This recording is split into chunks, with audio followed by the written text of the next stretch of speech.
ಎಲ್ಲರಿಗೂ ಸ್ವಾಗತ. ಇವತ್ತು ನಮ್ಮ ಮುಂದಿರೋದು ಕೆಲವು ದೇವತಾಶಾಸ್ತ್ರೀಯ ಮೂಲಗಳು.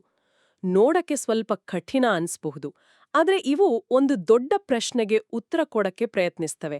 ಆ ಪ್ರಶ್ನೆ ಏನು ಅಂದ್ರೆ, ಯೇಸುಕ್ರಿಸ್ತನ ಶಿಲುಬೆಯ ಘಟನೆ 2000 ವರ್ಷಗಳ ಹಿಂದೆಯೇ ಮುಗಿದು ಹೋಗಿದ್ರೆ, ಬೈಬಿಲ್ನ ಕೊನೆಯ ಪುಸ್ತಕವಾದ ಪ್ರಕಟಣೆಯಲ್ಲಿ ಭವಿಷ್ಯದಲ್ಲಿ ನಡೆಯಲಿರುವ ಒಂದು ಅಂತಿಮ ಪ್ರಾಯಶ್ಚಿತ್ತದ ಬಗ್ಗೆ ಯಾಕೆ ಮಾತಾಡಲಾಗಿದೆ?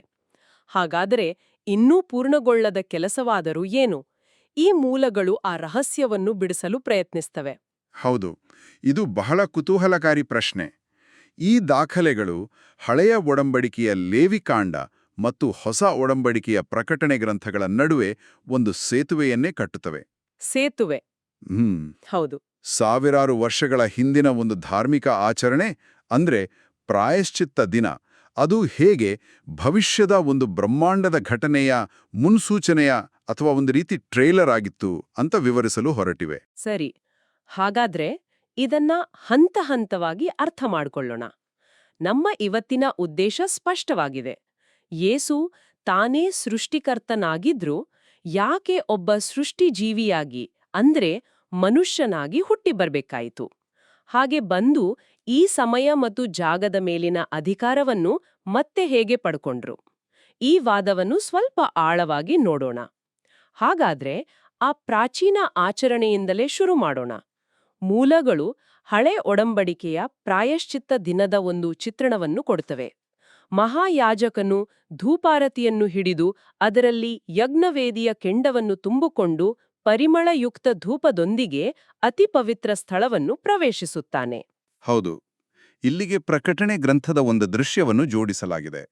ಅಲ್ಲಿ ಒಬ್ಬ ದೇವದೂತನು ಚಿನ್ನದ ಧೂಪಾರತಿಯೊಂದಿಗೆ ಕಾಣಿಸಿಕೊಳ್ಳುತ್ತಾನೆ ಮತ್ತು ದೇವಭಕ್ತರ ಪ್ರಾರ್ಥನೆಗಳೊಂದಿಗೆ ಬಹಳಷ್ಟು ಧೂಪವನ್ನು ದೇವರಿಗೆ ಅರ್ಪಿಸುತ್ತಾನೆ. ಈ ಮೂಲಗಳ ಪ್ರಕಾರ ಇವೆರಡೂ ಒಂದೇ ಘಟನೆಯ ಎರಡು ಬೇರೆ ಬೇರೆ ಆಯಾಮಗಳು. ಒಂದು ನೆರಳು, ಇನ್ನೊಂದು ನಿಜವಾದ ಘಟನೆ. ನಾವು ಅತಿ ಪವಿತ್ರ ಸ್ಥಳ ಅಂತ ಮಾತಾಡುವಾಗ ಕೇಳುಗರಿಗೆ ನೆನ್ಸೋಣ, ಇದು ಹಳೆ ದೇವಾಲಯದ ಅತ್ಯಂತ ಪವಿತ್ರವಾದ ಒಳಗಿನ ಕೋಣೆಯಾಗಿತ್ತು ಅಲ್ವಾ? ಹೌದು, ವರ್ಷಕ್ಕೆ ಒಮ್ಮೆ ಮಾತ್ರ ಮಹಾಯಾಜಕರು ಅಲ್ಲಿಗೆ, ಅದು ತುಂಬಾ ಭಯಭಕ್ತಿಯಿಂದ ಪ್ರವೇಶಿಸಬಹುದಿತ್ತು. ಅದು ದೇವರ ಇರುವಿಕೆಯ ಸಂಕೇತ.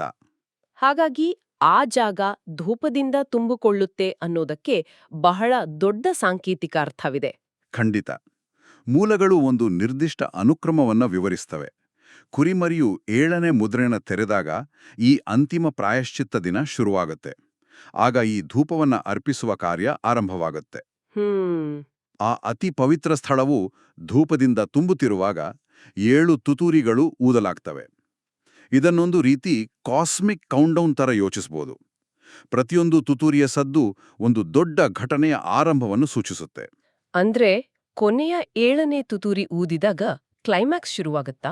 ನಿಖರವಾಗಿ 7ನೇ ತುತೂರಿ ಊದಿದಾಗ ಅತಿ ಪವಿತ್ರ ಸ್ಥಳವು ಧೂಪದಿಂದ ಸಂಪೂರ್ಣವಾಗಿ ತುಂಬಿರುತ್ತದೆ ಮತ್ತು ದೇವಾಲಯದ ತೆರೆ ಅದು ಸಂಪೂರ್ಣವಾಗಿ ತೆರೆಯಲ್ಪಡುತ್ತದೆ.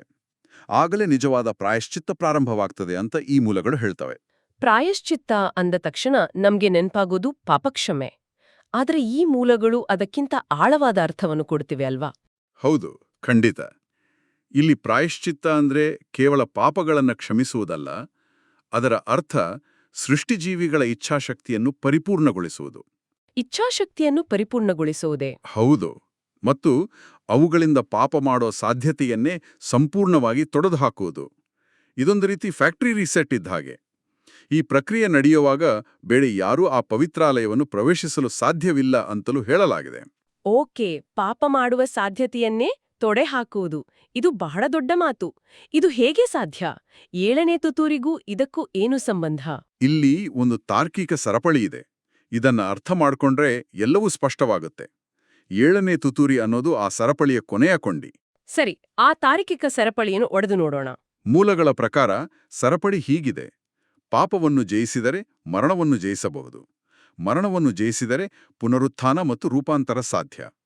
ಈ ಪುನರುತ್ಥಾನ ಅನ್ನೋದೇ ಪಾಪವನ್ನು ಜಯಿಸಲಾಗಿದೆ ಮತ್ತು ದೇವರ ಆಜ್ಞೆಗಳು ಸತ್ಯ ಹಾಗೂ ಪಾಲಿಸಲು ಸಾಧ್ಯ ಅನ್ನೋದಕ್ಕೆ ಇಡೀ ವಿಶ್ವದ ಮುಂದಿರುವ ಅಂತಿಮ ಸಾಕ್ಷಿ. ಅಂದ್ರೆ ಪುನರುತ್ಥಾನ ಅನ್ನೋದು ಒಂದು ರೀತಿಯ ಸಾಕ್ಷ್ಯ, ಒಂದು ಪ್ರೂಫ್ ಇದ್ದ ಹಾಗೆ. ಎಕ್ಸಾಕ್ಟ್ಲಿ.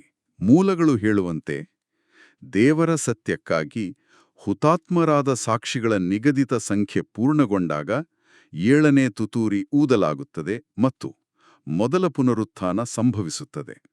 ಆ ಕ್ಷಣದಲ್ಲಿ ದೇವರ ಮಾತು ಸತ್ಯ, ಆತನ ಆಜ್ಞೆಗಳು ನ್ಯಾಯಬದ್ಧ ಅಂತ ಇಡೀ ಸೃಷ್ಟಿಯ ಮುಂದೆ ಸಾಬೀತಾಗುತ್ತೆ. ಇದರ ಪರಿಣಾಮ ಏನಾಗುತ್ತೆ? ಆಜ್ಞೆಗಳು ಸರಿ ಅಂತ ಸಾಬೀತಾದಾಗ ಆಗ ದೇವರ ಬಗ್ಗೆ ಇರುವ ಎಲ್ಲ ಅನುಮಾನಗಳು, ತಪ್ಪು ತಿಳುವಳಿಕೆಗಳು, ಭಯ ಎಲ್ಲವೂ ದೂರವಾಗುತ್ತೆ. ಆಗ ಸೃಷ್ಟಿಜೀವಿಗಳು ಯಾವುದೇ ಅಡೆತಡೆಯಿಲ್ಲದೆ, ಸಂಶಯವಿಲ್ಲದೆ ಪೂರ್ಣ ಹೃದಯದಿಂದ ದೇವರನ್ನು ಪ್ರೀತಿಸಲು ಸಾಧ್ಯವಾಗುತ್ತೆ. ಒಂದು ನಿಮಿಷ, ಇಲ್ಲಿ ಒಂದು ಪ್ರಶ್ನೆ ಮೂಡುತ್ತೆ. ಪಾಪ ಮಾಡುವ ಸಾಧ್ಯತೆಯೇ ಇಲ್ಲವಾಗುತ್ತದೆ ಅಂದ್ರೆ ಮನುಷ್ಯರ ಸ್ವತಂತ್ರ ಇಚ್ಛೆ ಅಂದ್ರೆ ಫ್ರೀ ವಿಲ್ ಏನಾಗುತ್ತದೆ? ಪ್ರೀತಿಸಲು ಆಯ್ಕೆ ಇಲ್ಲದಿದ್ರೆ ಅದು ನಿಜವಾದ ಪ್ರೀತಿಯೇ? ಈ ಗೊಂದಲದ ಬಗ್ಗೆ ಮೂಲಗಳು ಏನಾದ್ರೂ ಹೇಳುತ್ತವೆಯಾ? ಬಹಳ ಮುಖ್ಯವಾದ ಪ್ರಶ್ನೆ. ಮೂಲಗಳ ದೃಷ್ಟಿಕೋನ ಹೀಗಿದೆ: ಇದು ಸ್ವತಂತ್ರ ಇಚ್ಛೆಯನ್ನ ಕಿತ್ತುಕೊಳ್ಳುವುದಲ್ಲ, ಬದಲಾಗಿ ತಪ್ಪು ಆಯ್ಕೆ ಮಾಡಲಿರುವ ಕಾರಣವನ್ನೇ ತೆಗೆದುಹಾಕುವುದು. ಪಾಪ ಯಾಕೆ ಹುಟ್ಟುತ್ತೆ? ದೇವರ ಮೇಲಿನ ಅಪನಂಬಿಕೆ, ಭಯ ಅಥವಾ ಪ್ರೀತಿಯ ಕೊರತೆಯಿಂದ. ಪುನರುತ್ಥಾನದ ಮೂಲಕ ದೇವರ ಸತ್ಯ ಸಾಬೀತಾದಾಗ ಆ ಅಪನಂಬಿಕೆಗೆ ಜಾಗವಿರುವುದಿಲ್ಲ. ಆಗ ಪ್ರೀತಿಸುವುದೊಂದೇ ತಾರ್ಕಿಕ ಆಯ್ಕೆಯಾಗುತ್ತೆ. ಓ ಹಾಗೆ? ಹೌದು. ಇಚ್ಛಾಶಕ್ತಿ ನಾಶವಾಗುವುದಿಲ್ಲ, ಬದಲಾಗಿ ಅದು ಪರಿಪೂರ್ಣಗೊಳ್ಳುತ್ತೆ. ಆಗಲೇ ನಿಜವಾದ ಪ್ರಾಯಶ್ಚಿತ್ತ ಶುರುವಾಗುತ್ತೆ. ವಾವ್, ಅದು ನಿಜಕ್ಕೂ ಆಳವಾದ ಚಿಂತನೆ. ಆಯ್ಕೆಯನ್ನ ತೆಗೆಯುವುದಲ್ಲ, ಕೆಟ್ಟ ಆಯ್ಕೆಗೆ ಕಾರಣವನ್ನೇ ತೆಗೆಯುವುದು.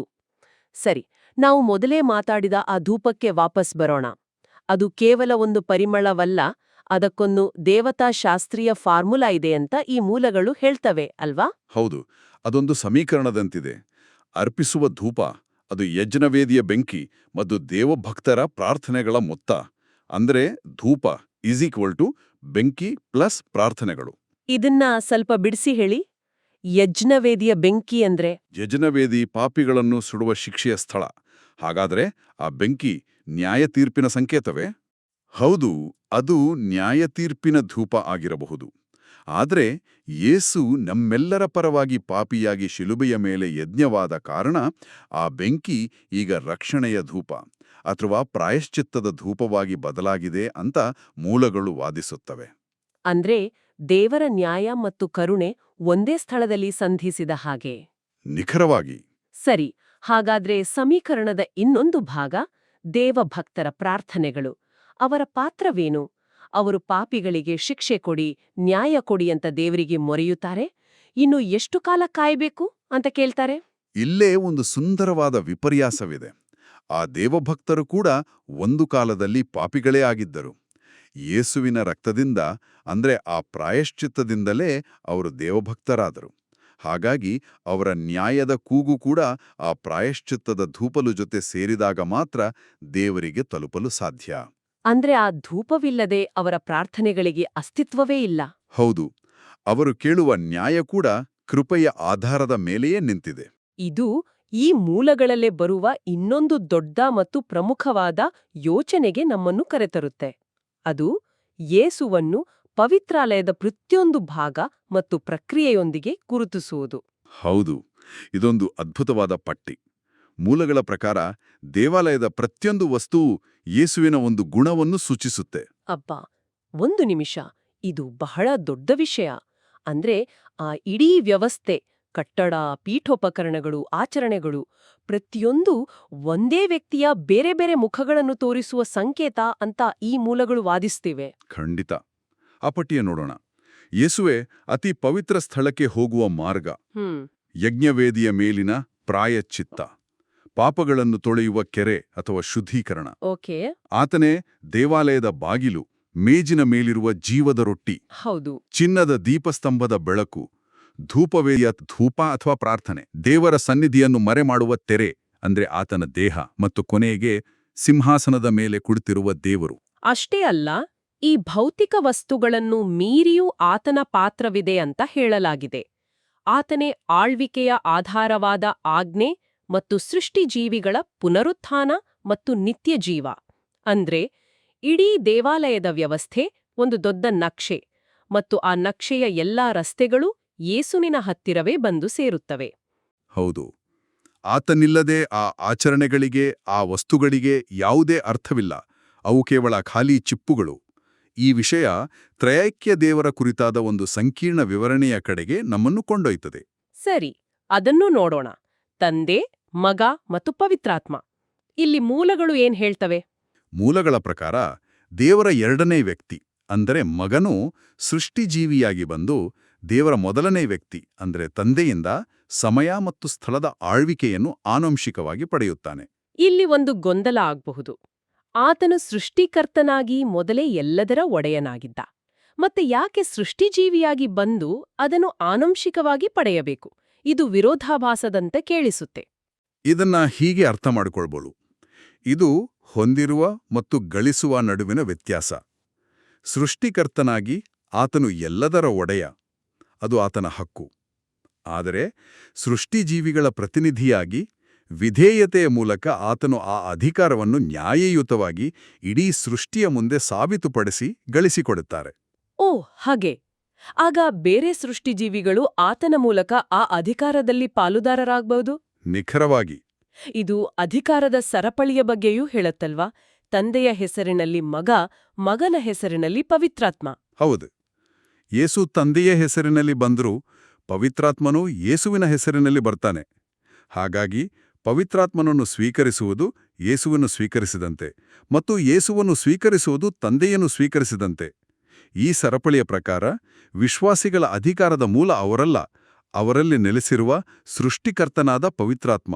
ಇದರರ್ಥ ದೇವದೂತರು ಕೂಡ ವಿಶ್ವಾಸಿಗಳಿಗೆ ಅಧೀನರಾಗಿರುತ್ತಾರೆ ಅಂತ ಮೂಲಗಳು ಹೇಳುವಾಗ ಅವರು ಆ ವ್ಯಕ್ತಿಗೆ ಅಧೀನರಾಗಿರುವುದಿಲ್ಲ. ಇಲ್ಲ. ಬದಲಿಗೆ ಆ ವ್ಯಕ್ತಿಯಲ್ಲಿರುವ ಪವಿತ್ರಾತ್ಮನಿಗೆ ಅಧೀನರಾಗಿರುತ್ತಾರೆ. ನಿಖರವಾಗಿ. ಅಧಿಕಾರವು ವ್ಯಕ್ತಿಯದಲ್ಲ, ಆ ವ್ಯಕ್ತಿಯಲ್ಲಿರುವ ದೈವೀಕತೆಯದು. ಸರಿ, ಈ ಇಡೀ ದೈವಿಕ ಯೋಜನೆಯಲ್ಲಿ ದೇವರ ಸಾರ್ವಭೌಮತ್ವದ ಬಗ್ಗೆ ನಾವು ಮಾತಾಡಿದೆವು. ಹಾಗಾದರೆ ಈ ಚಿತ್ರದಲ್ಲಿ ಸೈತಾನನ ಪಾತ್ರವೇನು? ಅವನು ದೇವರ ಯೋಜನೆಗೆ ಅಡ್ಡಿಪಡಿಸುವ ಒಬ್ಬ ಸ್ವತಂತ್ರ ವ್ಯಕ್ತಿಯೇ? ಮೂಲಗಳ ದೃಷ್ಟಿಕೋನ ತುಂಬಾ ಸ್ಪಷ್ಟವಾಗಿದೆ. ಸೈತಾನನು ಕೇವಲ ಒಬ್ಬ ಸೃಷ್ಟಿಜೀವಿ ಅಷ್ಟೇ. ದೇವರು ಅವನನ್ನು ಸೃಷ್ಟಿಸಿದರೂ ಅವನು ದಾರಿ ತಪ್ಪುತ್ತಾನೆಂದು ತಿಳಿದಿದ್ದರೂ ಸಹ ಆ ದಾರಿ ತಪ್ಪುವಿಕೆಯನ್ನು ತಮ್ಮ ದೊಡ್ಡ ಯೋಜನೆಗೆ ಬಳಸಿಕೊಳ್ಳಲು ನಿರ್ಧರಿಸಿ ಅವನನ್ನು ಸೃಷ್ಟಿಸಿದರು. ಇದು ಕೇಳುಗರಿಗೆ ಒಂದು ಪ್ರಶ್ನೆ ಮೂಡಬಹುದು. ಇದು ದೇವರೇ ಸೈತಾನನಿಗೆ ಬಲೆ ಒಡ್ಡಿದ ಹಾಗೆ ಕೇಳಿಸುತ್ತದೆ. ದೇವರು ಕೆಟ್ಟದ್ದಕ್ಕೆ ಕಾರಣನೇ? ಇದು ಬಹಳ ಸೂಕ್ಷ್ಮವಾದ ವಿಷಯ. ಮೂಲಗಳು ದೇವರು ಕೆಟ್ಟದ್ದನ್ನು ಸೃಷ್ಟಿಸಿದರು ಅಂತ ಹೇಳೋದಿಲ್ಲ. ಬದಲಿಗೆ ಕೆಟ್ಟ ಆಯ್ಕೆ ಮಾಡುವ ಜೀವಿಗಳ ಕ್ರಿಯೆಗಳನ್ನು ತಮ್ಮ ಸಾರ್ವಭೌಮ ಉದ್ದೇಶಕ್ಕಾಗಿ ಬಳಸಿಕೊಳ್ಳುವಷ್ಟು ದೇವರು ಶಕ್ತಿಶಾಲಿ ಅಂತ ಹೇಳ್ತವೆ. ಇದೊಂದು ರೀತಿ ಚದುರಂಗದ ಆಟದ ಹಾಗೆ. ಸೈತಾನ ತಾನು ಸ್ವತಂತ್ರವಾಗಿ ಆಡುತ್ತಿದ್ದೇನೆ ಎಂದು ಭಾವಿಸುತ್ತಾನೆ, ಆದರೆ ಅವನ ಪ್ರತಿಯೊಂದು ನಡೆಯೂ ದೇವರ ದೊಡ್ಡ ಆಟದ ನಿಯಮಗಳ ಒಳಗೆ ಇರುತ್ತೆ. ಸೈತಾನನಿಂದ ಯೇಸು ಪ್ರಭಾವಿತರಾಗುವುದಿಲ್ಲ, ಬದಲಿಗೆ ಆತನು ಸೈತಾನನ ದುಷ್ಟತನವನ್ನು ತಮ್ಮ ಉದ್ದೇಶಕ್ಕಾಗಿ ಬಳಸಿಕೊಳ್ಳುತ್ತಾರೆ. ಹಾಗಾದ್ರೆ ಶಿಲುಬೆಯ ಘಟನೆಯನ್ನು ಈ ದೃಷ್ಟಿಕೋನದಿಂದ ನೋಡ್ಬೇಕು. ಮೇಲ್ನೋಟಕ್ಕೆ ಅದು ಸೈತಾನನ ವಿಜಯದಂತೆ ಕಾಣುತ್ತದೆ. ಸೈತಾನನು ತಾನು ಯೇಸುವನ್ನು ಕೊಂದೆ ದೇವರ ಯೋಜನೆಯನ್ನು ವಿಫಲಗೊಳಿಸಿದೆ ಅಂತ ಭಾವಿಸಿದ. ಹೌದು, ಮಾನವ ದೃಷ್ಟಿಕೋನದಿಂದ ಅಥವಾ ಸೈತಾನನ ದೃಷ್ಟಿಯಿಂದ ಅದು ಹಾಗೆಯೇ. ಆದರೆ ದೇವರ ದೃಷ್ಟಿಯಲ್ಲಿ ಅದು ಪೂರ್ವನಿರ್ಧರಿತ ಘಟನೆ. ಯೇಸು ಸೈತಾನನ ಬಲಿಪಶುವಲ್ಲ, ಬದಲಿಗೆ ಸೃಷ್ಟಿಗೆ ಮುಂಚೆಯೇ ತಾನು ಆರಿಸಿಕೊಂಡ ಮಾರ್ಗದಲ್ಲಿ ನಡೆಯುತ್ತಿದ್ದರು. ಸೈತಾನನ ಕ್ರಿಯೆಯು ಕೇವಲ ಆ ಪೂರ್ವನಿರ್ಧರಿತ ಯೋಜನೆಯನ್ನು ಕಾರ್ಯಗತಗೊಳಿಸುವ ಒಂದು ಸಾಧನವಾಯಿತು ಅಷ್ಟೇ. ಹಾಗಾದ್ರೆ ಶಿಲುಬೆಯ ಉದ್ದೇಶ ಕೇವಲ ಪಾಪಕ್ಷಮೆ ಮಾತ್ರವಲ್ಲ ಅಲ್ವಾ? ಅದರ ಉದ್ದೇಶಗಳು ಇನ್ನೂ ಹೆಚ್ಚಿವೆ. ಖಂಡಿತ. ಮೂಲಗಳ ಪ್ರಕಾರ ಶಿಲುಬೆಯ ಉದ್ದೇಶ ಬಹುಮುಖಿಯಾಗಿದೆ. ಒಂದೇ ಕಲ್ಲಿನಲ್ಲಿ ಹಲವು ಹಕ್ಕಿಗಳನ್ನು ಹೊಡೆದಂತೆ. ಒಂದನೇದಾಗಿ ಅದು ದೇವರ ಪ್ರೀತಿ ಮತ್ತು ನ್ಯಾಯ ಎರಡನ್ನೂ ಒಂದೇ ಸಮಯದಲ್ಲಿ ಸಾಬೀತುಪಡಿಸುತ್ತೆ. ಸರಿ. ಎರಡನೇದಾಗಿ ದೇವರ ಆಜ್ಞೆಗೆ ವಿಧೇಯರಾಗುವ ಮೂಲಕ ಸೃಷ್ಟಿಜೀವಿಗಳಿಗೆ ಒಂದು ಮಾದರಿಯನ್ನು ತೋರಿಸುತ್ತೆ. ಮೂರನೇದಾಗಿ ಪಾಪಕ್ಷಮೆ ಮತ್ತು ಪವಿತ್ರಾತ್ಮನ ಆಗಮನಕ್ಕೆ ದಾರಿ ಮಾಡಿಕೊಡುತ್ತೆ. ನಾಲ್ಕನೇದಾಗಿ ನಾವು ಮೊದಲೇ ಚರ್ಚಿಸಿದಂತೆ ಸೃಷ್ಟಿಜೀವಿಗಳ ಇಚ್ಛಾಶಕ್ತಿಯನ್ನು ಪೂರ್ಣಗೊಳಿಸುತ್ತೆ ಮತ್ತು ಅಂತಿಮವಾಗಿ ಇವೆಲ್ಲದರ ಮೂಲಕ ಸೃಷ್ಟಿಯನ್ನೇ ಪೂರ್ಣಗೊಳಿಸುತ್ತೆ. ಈ ಚರ್ಚೆಯ ಕೊನೆಯ ಹಂತಕ್ಕೆ ಬಂದಿದ್ದೇವೆ. ನಾವು ಹಳೆಯ ಒಡಂಬಡಿಕೆಯ ಒಂದು ಆಚರಣೆಯಿಂದ ಶುರು ಮಾಡಿ ಪ್ರಾಯಶ್ಚಿತ್ತ, 7ನೇ ತುತ್ತೂರಿ, ಇಚ್ಛಾಶಕ್ತಿಯ ಪರಿಪೂರ್ಣತೆ ಮತ್ತು ಶಿಲುಬೆಯ ಮೂಲಕ ಇಡೀ ಸೃಷ್ಟಿಯ ಪೂರ್ಣಗೊಳಿಸುವಿಕೆಯ ತನಕ ಬಂದಿದ್ದೇವೆ. ಈ ಎಲ್ಲದರ ಅಂತಿಮ ಗುರಿ ಏನು ಅಂತ ಈ ಮೂಲಗಳು ಹೇಳುತ್ತವೆ. ಕೊನೆಯಲ್ಲಿ ಎಲ್ಲವೂ ಒಂದೇ ಬಿಂದುವಿಗೆ ಬಂದು ಸೇರುತ್ತೆ. ಮೂಲಗಳ ಪ್ರಕಾರ ದೇವರ ಎರಡನೇ ವ್ಯಕ್ತಿಯು ಸೃಷ್ಟಿಜೀವಿಯಾಗಿ ಬಂದದ್ದು ಆ ಸೃಷ್ಟಿಜೀವಿಗಳನ್ನು ಪರಸ್ಪರ ಪ್ರೀತಿಸುವ ಜೀವಿಗಳಾಗಿ ಪರಿಪೂರ್ಣಗೊಳಿಸನು. ದೇವರ ಸ್ವರೂಪದಲ್ಲಿ ಸಮಯ ಮತ್ತು ಸ್ಥಳದಲ್ಲಿ ಕಾಣಿಸಿಕೊಂಡು ಈ ಇಡೀ ಪ್ರಕ್ರಿಯೆನ ಪೂರ್ಣಗೊಳಿಸುವುದರ ಹಿಂದಿನ ಮೂಲ ಉದ್ದೇಶವೇ ಪ್ರೀತಿ. ಹಾಗಾದರೆ ಈ ಇಡೀ ವಿಶ್ವವ್ಯಾಪಿ ಸಂಕೀರ್ಣವಾದ ಯೋಜನೆಯ ಕ್ಲೈಮ್ಯಾಕ್ಸ್ ಕೇವಲ ಪ್ರೀತಿಯೇ. ಇದು ಎಲ್ಲವನ್ನೂ ಒಟ್ಟಿಗೆ ತರುತ್ತದೆ. ಹಾಗಾದರೆ ನಮ್ಮ ಕೇಳುಗರಿಗೆ ಒಂದು ಆಲೋಚನೆಯನ್ನು ಬಿಟ್ಟು ಹೋಗೋಣ. ಖಂಡಿತ. ನಾವು ಕೇಳಿಕೊಳ್ಳಬೇಕಾದ ಪ್ರಶ್ನೆ ಇದು. ಶಿಲುವೆ ಮತ್ತು ಪ್ರಾಯಶ್ಚಿತ್ತವನ್ನು ಒಳಗೊಂಡ ಈ ಇಡೀ ಯೋಜನೆಯ ಅಂತಿಮ ಗುರಿ ಜೀವಿಗಳನ್ನು ಪರಸ್ಪರ ಪ್ರೀತಿಸುವಂತೆ ಮಾಡುವುದೇ ಆಗಿದ್ದರೆ ಆ ಪ್ರೀತಿಯ ಸ್ವರೂಪವೇನು? ನಮ್ಮ ಇಂದಿನ ಪ್ರೀತಿಯ ಕಲ್ಪನೆಗಳಿಗಿಂತ ಅದು ಹೇಗೆ ಭಿನ್ನವಾಗಿರಬಹುದು? ಮತ್ತು ಪೂರ್ಣಗೊಂಡ ಪರಿಪೂರ್ಣವಾದ ಸೃಷ್ಟಿಯಲ್ಲಿ ಆ ಪ್ರೀತಿಗೆ ಯಾವ ಸ್ಥಾನವಿದೆ? ಬಹುಶಃ ಈ ಪ್ರಶ್ನೆಯ ಉತ್ತರವೇ ಎಲ್ಲದರ ಆರಂಭವಿರಬಹುದು.